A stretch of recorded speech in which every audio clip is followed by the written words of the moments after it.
Friends, इस video में हम लाइब्रेरी एंड इंफॉर्मेशन साइंस से रिलेटेड कुछ 150 के आसपास इंपॉर्टेंट क्वेश्चंस को डिस्कस करने वाले हैं, जो कि एनवीएस में लाइब्रेरियन की वैकेंसी निकली हुई है उसके पॉइंट ऑफ व्यू से बहुत ही इंपॉर्टेंट है और ये वीडियो बहुत ही हेल्पफुल रहेगी आपके एग्ज़ाम के पॉइंट ऑफ व्यू से। तो फ्रेंड्स, ये चैप्टर नंबर 1 है जिसका नाम है पुस्तकालय एवं सूचना विज्ञान की मौलिक अवधारणा। आइए इसके क्वेश्चंस को शुरू करते हैं। क्वेश्चन नंबर 1, पुस्तकालय उस स्थान को कहा जा सकता है। इसमें ऑप्शंस हैं, जहां विविध प्रकार के पाठ्य सामग्रियों का संग्रह रहता है, पुस्तकों से भरी अलमारी को, पुस्तक विक्रेता के पास पुस्तकों का संग्रह, जहां विविध प्रकार के पाठ्य सामग्रियों का संग्रह पाठकों की सेवार्थ रखी जाती हैं। फ्रेंड्स, ये चौथा वाला ऑप्शन बिल्कुल करेक्ट है, क्योंकि जहां पर पाठ्य सामग्रियों का संग्रह पाठकों के सेवार्थ रखी जाती हैं, ये ना कि कोई कॉमर्शियल होता है, ना ही देखो ऑप्शन नंबर सी जो है पुस्तकालय विक्रेता के पास पुस्तकों का संग्रह, ये कॉमर्शियल पर्पज से रखा जाता है, यानी कि पुस्तकों की बिक्री हेतु रखा जाता है। और ऑप्शन नंबर 2 में है ऑप्शन नंबर बी, पुस्तकों से भरी अलमारी को, इसका मतलब पुस्तकों से भरी अलमारी, उस अलमारी में कई प्रकार की पुस्तकें हो सकती है, लेकिन उस स्थान को, उस प्लेस को जो है पुस्तकालय नहीं कहा जा सकता है। और जहाँ विविध प्रकार के पाठ्य सामग्रियों का संग्रह रहता है तो इसको भी नहीं कहा जा सकता है। ऑप्शन नंबर डी बहुत ही सटीक ऑप्शन नंबर है जो कि करेक्ट है, यानी कि जहाँ विविध प्रकार की पाठ्य सामग्रियों का संग्रह पाठकों के सेवार्थ रखी जाती हैं। तो ऑप्शन नंबर डी सही है। क्वेश्चन नंबर 2 पे आते हैं। हिंदी शब्द पुस्तकालय 2 शब्दों से मिलकर बना है। ये बिल्कुल सिंपल सा क्वेश्चन है, पुस्तक प्लस आलय मिलाकर हो गया पुस्तकालय। क्वेश्चन नंबर 3, पुस्तकालय शब्द की उत्पत्ति लैटिन भाषा के किस शब्द से हुई है। तो ये लाइबर, लेब्रा, लाइबियर, लेब्रा। तो ऑप्शन नंबर है, आप स्पेलिंग को करेक्ट समझ लीजिए, LIBER, लेबर। पुस्तकालय शब्द की उत्पत्ति लैटिन भाषा के लेबर शब्द से हुई है, जो फ्रेंच शब्द के समानार्थी है लाइब्रा। ये जो LIBRA शब्द है ये फ्रेंच वर्ड है। ये पुस्तकालय यानी कि लाइबर शब्द के समानार्थी है। अब आते हैं क्वेश्चन नंबर 4 पे। पुस्तकालय क्वेश्चन नंबर 5 पे, विक्रेताओं के पास रखी पुस्तकों के भंडार गृह को पुस्तकालय नहीं कहा जा सकता, क्योंकि वह व्यवस्थित नहीं होती हैं, बिल्कुल गलत। महंगी होती हैं, ये भी गलत है। जगह कम होती है, ये भी गलत है। वह सेवार्थ नहीं रखी जाती हैं, ये ऑप्शन नंबर सही है, क्योंकि विक्रेताओं के पास रखी पुस्तकों के भंडार गृह को पुस्तकालय नहीं कहा जा सकता है, क्योंकि वहाँ पर ये पुस्तकें, ये बुक्स जो है रीडर्स यानी जो हम सब हैं उनके सेवार्थ नहीं रखी जाती हैं, बल्कि कॉमर्शियल पर्पज से रखी जाती हैं। पुस्तकालय विज्ञान शब्द का प्रथम प्रयोग किसने किया था। मार्टिन श्रितनर। ये option number first, option number ये बिल्कुल करेक्ट है, क्योंकि इन्होंने पहले ही पुस्तकालय विज्ञान शब्द का प्रयोग किया था। क्वेश्चन नंबर 7 देखते हैं। सर्वप्रथम पुस्तकालय शिक्षा के लिए संस्थान स्थापित करने का श्रेय किसको है। Melvil Dewey, option number C, ये रटा होना चाहिए बिल्कुल। पुस्तकालय शिक्षा के लिए मेलविल डेवी द्वारा स्थापित संस्थान कौन सा है।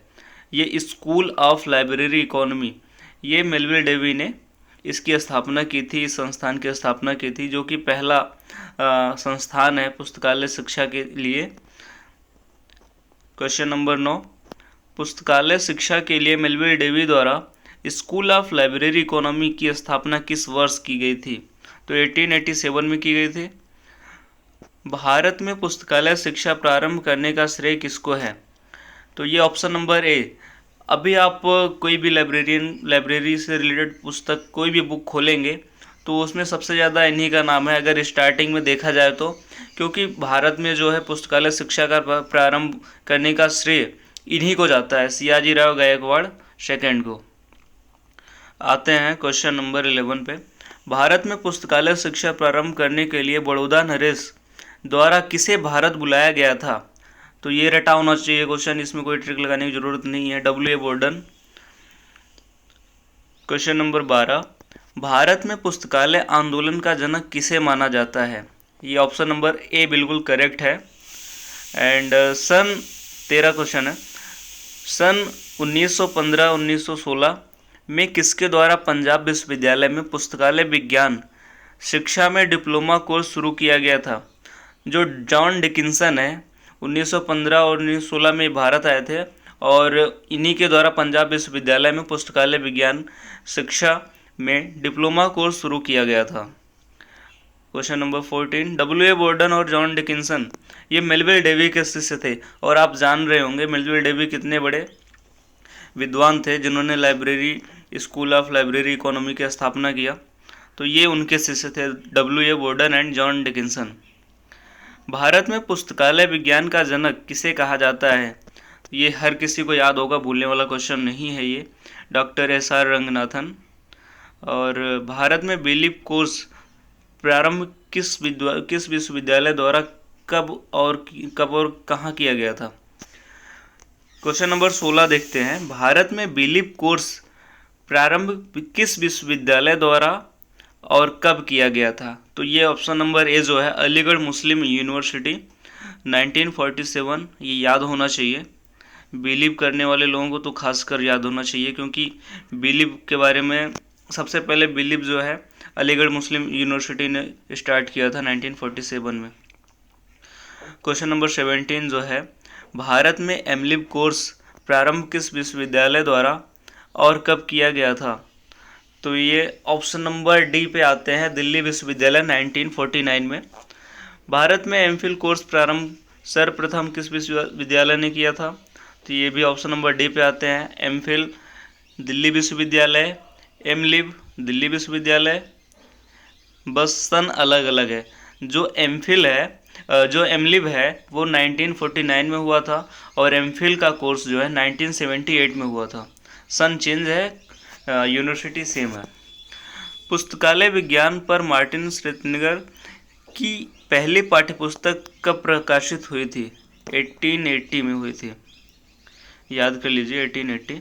सर्वप्रथम पुस्तकालय विज्ञान शब्द का प्रयोग, लाइब्रेरी शब्द का प्रयोग किसके द्वारा किया गया था? ये मार्टिन श्रेतनिगर द्वारा किया गया था। क्वेश्चन नंबर 21, सर्वप्रथम पुस्तकालय विज्ञान में सूचना शब्द को सन 1964 में जोड़ा गया और ऐसा करने वाला प्रथम विश्वविद्यालय था। क्वेश्चन को बड़े ध्यान से देखिए। सर्वप्रथम पुस्तकालय विज्ञान में सूचना विज्ञान शब्द को 1964 में जोड़ा गया, ऐसा करने वाला प्रथम विश्वविद्यालय था university of Pittsburgh. Option number C is the right answer. भारत में पीएचडी कोर्स का प्रारंभ सर्वप्रथम दिल्ली विश्वविद्यालय द्वारा शुरू किया गया था, ये 1951 में। 1951 में पीएचडी। भारत में सर्वप्रथम पीएचडी उपाधि किसे और कब प्रदान की गई थी? अब सर्वप्रथम मतलब सबसे पहले पीएचडी की उपाधि किसको प्रदान की गई थी? दिल्ली विश्वविद्यालय द्वारा सन 1957 में डीबी कृष्णराव को प्रदान की गई थी। याद कर लेंगे इसको।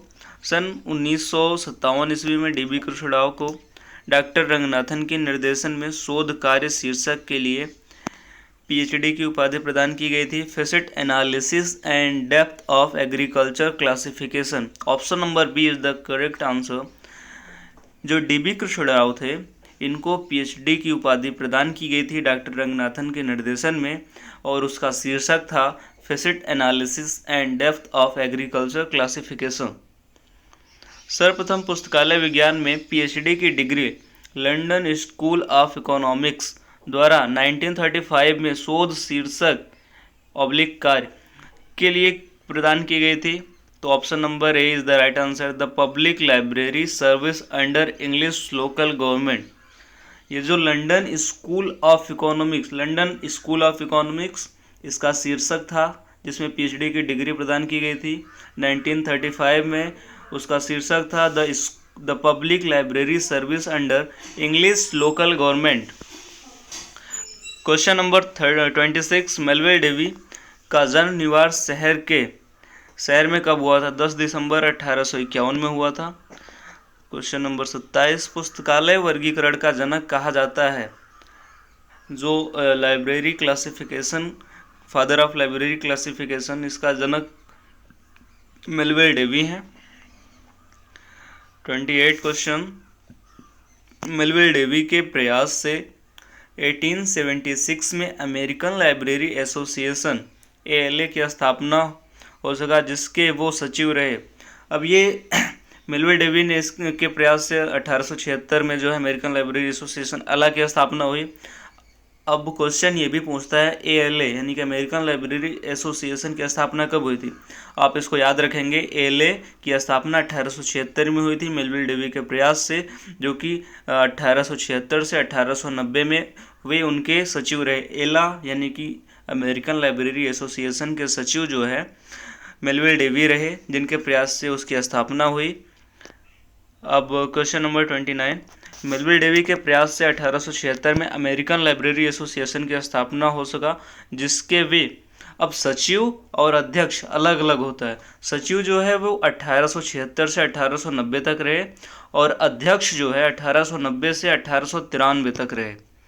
अब क्वेश्चन नंबर 30 है, पुस्तकालय विज्ञान की प्रथम पत्रिका लाइब्रेरी जर्नल की शुरुआत एवं संपादन का श्रेय। अब ये लाइब्रेरी जर्नल, अब ये वर्ड ही कुछ इंग्लिश टाइप का है, तो इसकी जो संपादन का श्रेय है वो मेलविल डेवी को जाता है। डेवी महोदय कब न्यूयॉर्क शहर के कोलंबिया कॉलेज के पुस्तकालय अध्यक्ष बने? तो ये सन 1883 में बने, याद कर लेंगे। डॉक्टर SR रंगनाथन का जन्म कब और कहाँ हुआ था? 12 अगस्त 1892 को सियाली, मद्रास, चेन्नई। ये भी क्वेश्चन याद रहेगा। डॉक्टर रंगनाथन ने बेंगलोर में प्रलेखन अनुसंधान एवं प्रशिक्षण केंद्र DRTC को कब स्थापित किया? ये 1962 में स्थापित किए। DRTC 1962। डॉक्टर रंगनाथन को भारत सरकार द्वारा कब पद्मश्री की उपाधि प्रदान की गई? 1957 में हुई थी। डॉक्टर रंगनाथन द्वारा पुस्तकालय विज्ञान के सूत्रों की रचना कब की गई? ये 1928 में मीनाक्षी कॉलेज अन्नामलाई में।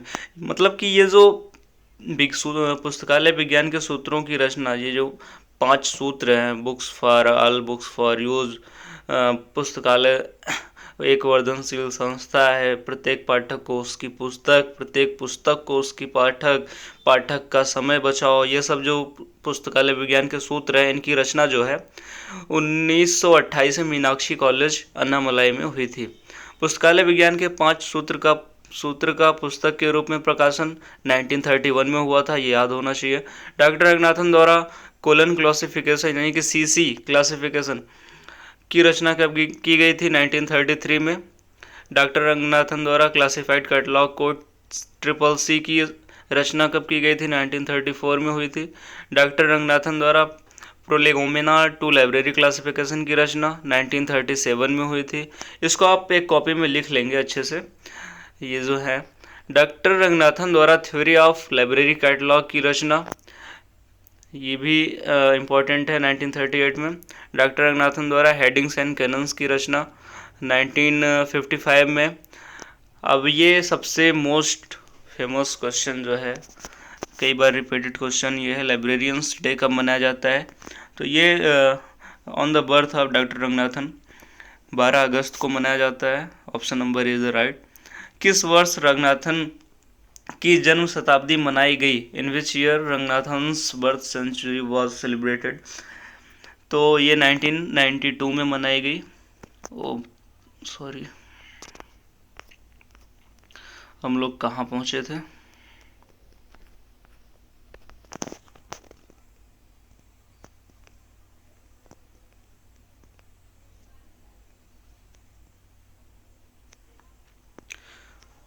क्वेश्चन नंबर 44, पुस्तकालय विज्ञान के प्रथम सूत्र हैं। तो बुक्स आर फॉर यूज, पुस्तकें उपयोगार्थ हैं। पुस्तकालय विज्ञान का द्वितीय सूत्र, प्रत्येक पाठक को उसकी पुस्तक, every reader his her book, या पुस्तकें सेवार्थ हैं। Books are for all. और क्वेश्चन नंबर 46, पुस्तकालय विज्ञान के तृतीय सूत्र यानी third law of library science, option number C, प्रत्येक पुस्तक को उसका पाठक। आप इसको इस तरह से याद रखेंगे कि जो है पहला क्वेश्चन था, पहला सूत्र था बुक्स आर फॉर यूज, दूसरा क्वेश्चन था प्रत्येक पाठक को उसकी पुस्तक, तीसरा सूत्र था प्रत्येक पुस्तक को उसका पाठक, और चौथा सूत्र जो है पाठक का समय बचाओ, save the time of the reader. यानी कि जो चौथा सूत्र है क्वेश्चन नंबर 47 का पुस्तकालय विज्ञान के चतुर्थ सूत्र है ऑप्शन नंबर डी, पाठक का समय बचाओ, save the time of the reader. 48 questions and पुस्तकालय विज्ञान का पंचम सूत्र, fifth law of library science, मैंने अभी पहले रिपीट किया था आपको, option number D is the correct. पुस्तकालय यानी कि जो लाइब्रेरी है या ग्रंथालय वर्धनशील संस्था है, library is a growing organism. पुस्तकालय सेवा की त्रिमूर्ति कहा जाता है, ऑप्शन नंबर ए पुस्तक, पाठक, कर्मचारी। पंचम सूत्र के अनुसार साधारणता पुस्तकालय का विकास दो प्रकार का होता है, option number a child growth, adult growth. मैंने पूरा बुक पढ़ा है इसलिए मैं ये बता रहा हूँ आपको, और ये टिक पहले से लगा रखा है क्योंकि मैं वीडियो एडिट करने में मेरा ज़्यादा टाइम जाएगा, इसीलिए मैं सोच रहा हूँ, इसलिए मैंने पहले फ़ोटो निकाल लिया फिर उसके बाद ये एक सेपरेट वीडियो बना दिया। तो पंचम सूत्र के अनुसार साधारणता पुस्तकालय का विकास दो प्रकार से होता है, एक बाल विकास और एक वयस्क विकास। बाल विकास से तात्पर्य उस विकास से है जो अस्पष्ट दृष्टिगोचर हो, यानी कि जो अस्पष्ट हो, जो दिखाई दे। भवन निर्माण, पुस्तक खरीद, कर्मचारियों की नियुक्ति। अब इसमें option number D is the right answer, क्योंकि भवन निर्माण कोई घर बन रहा है या पुस्तकालय बन रहा है तो वो दिखाई दे रहा है बनता हुआ। पुस्तक खरीद, कोई आप जा रहे हैं कोई बुक खरीद रहे हैं तो वो भी फिजिकल है, दिखाई दे रहा है। कर्मचारियों की नियुक्ति, ये भी फिजिकल है। तो जो दृष्टिगोचर हो यानी कि जो फिजिकल हो उसको जो है हम बाल विकास से तात्पर्य उस विकास से है, यानी कि ये बाल विकास का तात्पर्य। अब वयस्क विकास से तात्पर्य उस विकास से है जो अस्पष्ट दृष्टिगोचर नहीं होता है। अब इसमें हम देखेंगे ऑप्शन नंबर ए पुस्तकालय सेवाओं की गुणवत्ता सुधार। अब किसी की क्वालिटी में क्या गुणवत्ता आ रही है, क्या सुधार आ रहा है, तो वो दृष्टिगोचर नहीं है, बस उसको फील किया जा सकता है, उसको देखा तो नहीं जा सकता लेकिन उसको समझा जा सकता है। तकनीकों का विकास, कर्मचारियों की व्यावसायिक कौशल में विकास, यानी कि इसमें जो है तीनों ऑप्शन करेक्ट हो जाएंगे, उपरोक्त सभी। Option number D is the right answer. Question number 53 पुस्तकालय विज्ञान के किस सूत्र में पुस्तकालय के बाल विकास और युवा विकास की चर्चा की गई है? ग्रंथालय वर्धनशील संस्था है, ऑप्शन नंबर डी। यानी कि जो आप जो है अगर आपको नियम याद है, सूत्र याद है पुस्तकालय विज्ञान के, तो आप खुद ही समझ जाओगे, क्वेश्चन देखोगे तो बता दोगे कि ये इसी का आंसर है, इसी का ऑप्शन है। तो पुस्तकालय यानी कि ग्रंथालय वर्धनशील संस्था है। पुस्तकालय विज्ञान का कौन सा सूत्र CD रोम की व्याख्या करता है? Fifth law. इसमें वर्धनशील, जिसमें भी वर्धनशील हो, जिसमें भी हम देख रहे हैं कुछ भी किसी कोई भी निर्माण हो रहा है तो फिफ्थ लॉ में आएगा। मुख्यतः पुस्तकालय के 3 प्रकार कौन कौन से होते हैं? सार्वजनिक पुस्तकालय, शैक्षणिक पुस्तकालय और विशिष्ट पुस्तकालय। जो पब्लिक लाइब्रेरीज होती है, एक एजुकेशनल लाइब्रेरी होती है, एक स्पेसिफिक लाइब्रेरी होती है, स्पेशल लाइब्रेरी होती है। वैसा पुस्तकालय जो जनता के लिए, जनता का और जनता द्वारा संचालित हो, सिंपल है। सार्वजनिक पुस्तकालय यानी कि पब्लिक लाइब्रेरी। जनता का विश्वविद्यालय किस प्रकार के पुस्तकालय को कहा जाएगा? ये भी सिंपल है, सार्वजनिक पुस्तकालय, पब्लिक लाइब्रेरी। यूनेस्को ने अपने सदस्य देशों के लिए सार्वजनिक ग्रंथालय मैनिफेस्टो को कब तैयार किया गया था? 1949। इसको याद कर लें। यूनेस्को ने सार्वजनिक ग्रंथालय मैनिफेस्टो का किस वर्ष संशोधन किया? 1972 में संशोधन किया था इसमें। यूनेस्को द्वारा International Federation of Library Association IFLA के सहयोग से किस वर्ष सार्वजनिक ग्रंथालय घोषणा पत्र तैयार किया गया? 1994 में। शैक्षणिक ग्रंथालय के प्रायः कौन से 3 प्रकार होते हैं? ऑप्शन नंबर ए विद्यालय ग्रंथालय, महाविद्यालय ग्रंथालय, विश्वविद्यालय ग्रंथालय। आप क्वेश्चन से ही समझ जाएंगे। शैक्षणिक ग्रंथालय यानी कि जो एजुकेशनल लाइब्रेरीज होती है उसमें कौन कौन से 3 प्रकार के होते हैं? तो विद्यालय, महाविद्यालय, विश्वविद्यालय। Option number A is the right answer. Video को बहुत ज़्यादा लंबा नहीं करेंगे, मुश्किल से आधा घंटे का या 30 मिनट का वीडियो होगा। एक दूसरा पार्ट हम बना देंगे इसका। क्वेश्चन नंबर 62 पे आते हैं। विश्वविद्यालय पुस्तकालय के प्रमुख उद्देश्यों को उद्देश्य क्या होते हैं? ऑप्शन नंबर ए, पाठ्यक्रम से संबंधित सूचनाओं का संग्रह करना, छात्रों में पढ़ने की आदतों को बढ़ावा देना, नए ज्ञान का सृजन स्थान बनाना।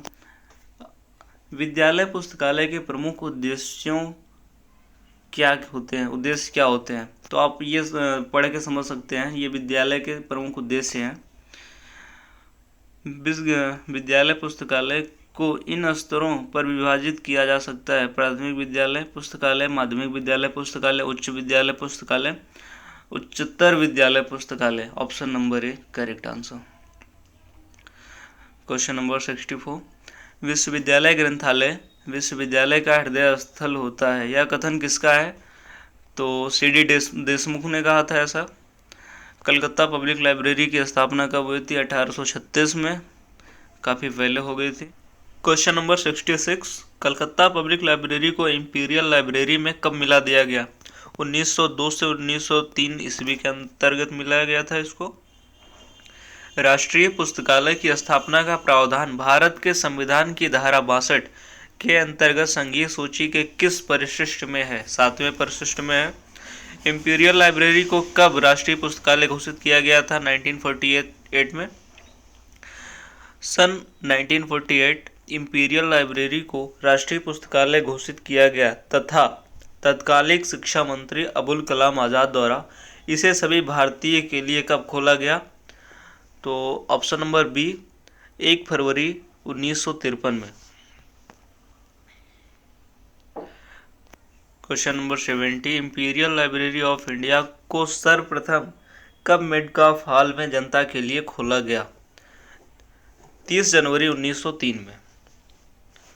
इंपीरियल लाइब्रेरी का प्रथम पुस्तकालय अध्यक्ष बनाया गया जॉन मैकफार्लेन को। 1948 में भारत सरकार ने एक अधिनियम के तहत इंपीरियल लाइब्रेरी ऑफ इंडिया को राष्ट्रीय पुस्तकालय का नाम दिया और इसके प्रथम पुस्तकालय अध्यक्ष बने V.S. केशवन। जो 1948 में इंपीरियल लाइब्रेरी ऑफ इंडिया को राष्ट्रीय पुस्तकालय का नाम दिया गया, उसमें जो है भारतीय मूल के प्रधान लाइब्रेरियन बने, उनका नाम था V.S. Keshavan. 1948 imperial library of India converted into राष्ट्रीय पुस्तकालय, नेशनल लाइब्रेरी ऑफ इंडिया। राष्ट्रीय पुस्तकालय को किस वर्ष मेटकाफ हॉल से स्थानांतरित कर मतलब वहाँ से हटा के बेल्वेडियर में लाया गया? 1951 में लाया गया। Question number 74, delivery of books act कानून के द्वारा प्रत्येक प्रकाशन की कुछ प्रतियां राष्ट्रीय पुस्तकालय को भेजना प्रकाशकों के लिए अनिवार्य कर दिया गया। यह एक्ट किस वर्ष पारित हुआ था? 1954 में हुआ था। डिलीवरी ऑफ बुक्स एक्ट 1954 कानून में किस वर्ष प्रथम संशोधन किया गया? 1956 में। 1954 में ये स्टार्ट हुआ था, उसमें फिर एक एक्ट आया 1954 में 4 के कानून में, और ये जो है प्रथम संशोधन जो है 1956 में हुआ था। राष्ट्रीय पुस्तकालय का संचालन भारत सरकार के किस मंत्रालय के अधीन है? ये संस्कृति मंत्रालय के अधीन है। विश्व का प्रथम सार्वजनिक अधिनियम कहाँ लागू हुआ? इंग्लैंड में 1850 ईस्वी में। भारत में सार्वजनिक पुस्तकालय अधिनियम सर्वप्रथम किस राज्य में लागू किया गया? तमिलनाडु। मद्रास सार्वजनिक अधिनियम 1948। क्वेश्चन नंबर 79, अब तक भारत के कितने राज्यों में पुस्तकालय अधिनियम लागू हो चुका है? 19 राज्यों में लागू हो चुका है। क्वेश्चन नंबर 80, मॉडल सार्वजनिक पुस्तकालय अधिनियम डॉक्टर रंगनाथन द्वारा कब और कहाँ पेश किया गया था? मॉडल सार्वजनिक पुस्तकालय अधिनियम याद रखेंगे, ये 1930 में बनारस में आयोजित all Asia education conference. Option number A is the right answer. 81 question, पुस्तकालय उपकर लाइब्रेरी से किस तहत आपके पुस्तकालय का प्रमुख आय का स्रोत है?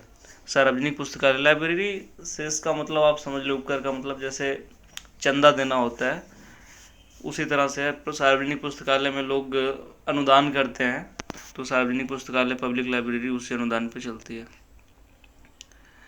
क्वेश्चन नंबर 82, भारत का सार्वजनिक पुस्तकालय कहाँ पर स्थापित है, अवस्थित है? ये कोलकाता में है। राष्ट्रीय पुस्तकालय का प्रधान कौन होता है? डायरेक्टर जनरल होता है। जो नेशनल लाइब्रेरी होती है उसका प्रधान यानी कि उसका मुख्य जो है निर्देशक यानी कि डायरेक्टर जनरल होता है। National library of blind and handicaps, जो हैंडीकैप्स हैं, कहाँ अवस्थित है? ये देहरादून में है। नेशनल साइंस लाइब्रेरी कहाँ अवस्थित है? ये निष्क्रिय दिल्ली। जो नेशनल साइंस लाइब्रेरी है ये दिल्ली में अवस्थित है। निष्क्रिय। नेशनल मेडिकल लाइब्रेरी, ये AIIMS New Delhi, option number C. Khuda Bakhsh Oriental Library, National Manuscript Library कहाँ अवस्थित है? ये पटना में है। खुदा बख्श ओरिएंटल लाइब्रेरी पटना। संसाधन सहभागिता का अर्थ होता है, ऑप्शन नंबर डी पे आते हैं, पुस्तकों तथा सभी स्रोतों एवं कर्मचारियों की सहभागिता। ये दोनों होती है, पुस्तकों की सहभागिता, सामग्रियों की सहभागिता, सभी स्रोतों की सहभागिता, तो सब टोटल मिला के होता है। Option number D is the right answer. पुस्तकों तथा सभी स्रोतों एवं कर्मचारियों की सहभागिता, ये तीनों की सहभागिता होती है। अब क्वेश्चन नंबर 89, भारतीय पुस्तकालय आंदोलन के जनक के तौर पर किसे जाना जाता है? भारतीय पुस्तकालय आंदोलन, जहाँ बात आंदोलन की आती है वहाँ पर नरेश सयाजी राव गायकवाड़ सेकंड आते हैं, जहाँ बात पुस्तकालय आंदोलन की आती है। Question number 90, W. बोर्डन के प्रयास से प्रथम भारतीय ग्रंथालय विज्ञान पत्रिका लाइब्रेरी मिसलेनी प्रकाशित की गई थी 1915 में। Mind it. क्वेश्चन नंबर 91, इसमें जो है सुमेलित करना है। हम देखते हैं जो इला यानी कि इला 1933, लाइब्रेरी 1877 में जो है लाइब्रेरी एसोसिएशन, 1955 में जो है आइजलिक, 1969 में एटलिस। ऑप्शन नंबर ए देखेंगे, पहले का चौथा, दूसरे का तीसरा, तीसरे का दूसरा, चौथे का पहला, इस तरह से। हम देखें एटलिस का जो है केंद्र हेडक्वार्टर पंजाब में है, Punjab University. IASLIC Calcutta, Library Association UK London, ILA New Delhi. American Library Association Chicago, जो ALA अलग है, ILA अलग है। अमेरिकन लाइब्रेरी एसोसिएशन, इसका मुख्यालय शिकागो में, इसकी स्थापना 1876 में हुई थी। लाइब्रेरी एसोसिएशन यूके, जिसका हेडक्वार्टर लंदन में है, इसकी स्थापना 1877 में हुई थी। FID, इसका मुख्यालय हेग है, जिसकी स्थापना 1895 में हुई थी। स्पेशल लाइब्रेरी एसोसिएशन सला, इसकी स्थापना 1909 में हुई थी।